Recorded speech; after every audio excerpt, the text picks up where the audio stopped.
Привет, друзья! Сегодня я немного переделаю заднюю бабку для своего токарного станка, а также сделаю пылеуловитель. На этой бабке присутствует люфт винта. Это, конечно же, никак не влияет на работоспособность моего станка, но мне хотелось бы все довести до ума. Также я укорочу винт, так как такая длина здесь совсем не нужна. Для верхней части бабки я взял вот такую вот полудюймовую соединительную муфту и две гайки. Все это я соединил тем куском шпильки, который у меня остался. Не нужно сильно стягивать гайки между собой. Шпилька должна свободно прокручиваться в резьбе. Надеюсь, у меня получится прихватиться к этой муфте, так как, на мой взгляд, она сделана из загадочного сплава, а не из чермета. Теперь делаем саму основу. Ну тут все так же, как и в прошлый раз. Только в отличие от прошлой бабки, основные швы я решил сделать изнутри, чтобы не портить внешний вид.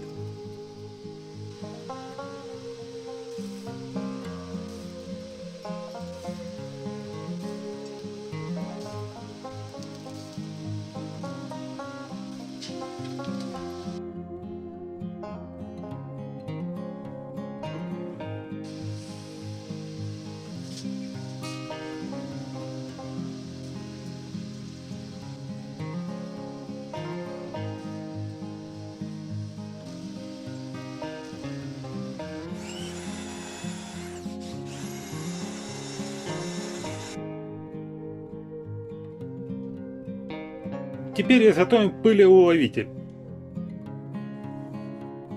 Для того, чтобы хотя бы частично исключить загрязнение моей мастерской. За основу я взял короб для вентиляции.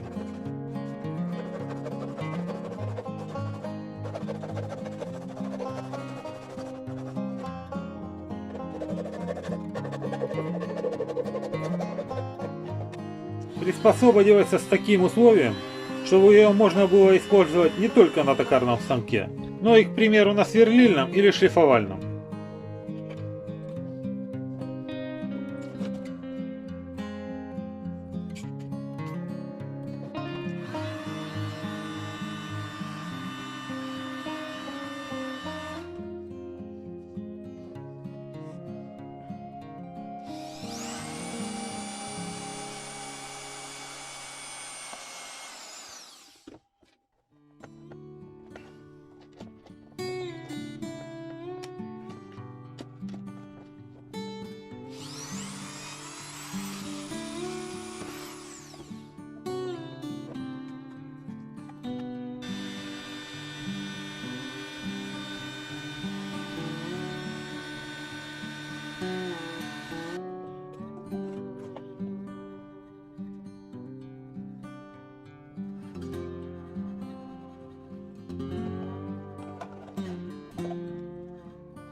Крепление из двух уголков позволяет мне изменить угол наклона короба при необходимости.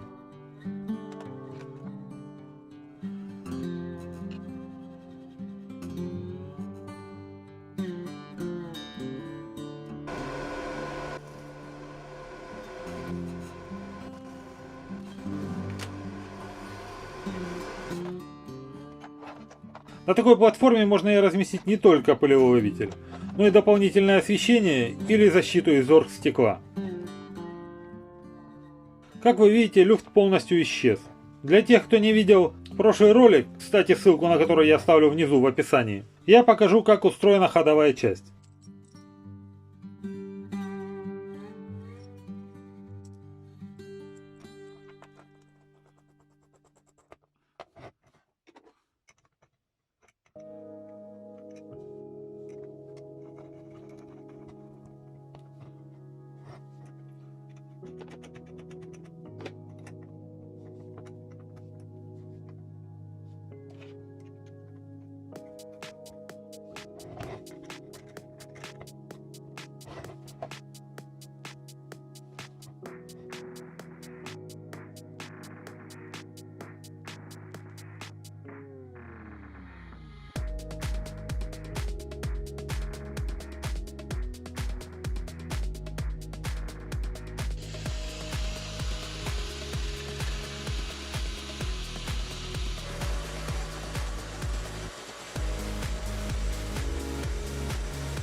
Ход заготовки, естественно, идет на меня, и поэтому крупные опилки, к сожалению, не попадают в вентиляцию.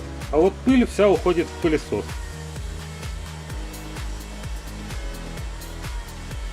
Если у вас будут предложения по модификации пылеуловителя, милости просим в комментарии. Я буду только рад.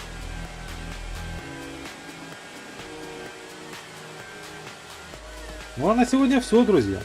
Лучшая благодарность автору за его труд — это лайк под этим видео. До новых встреч. Здоровья вам и вашим близким.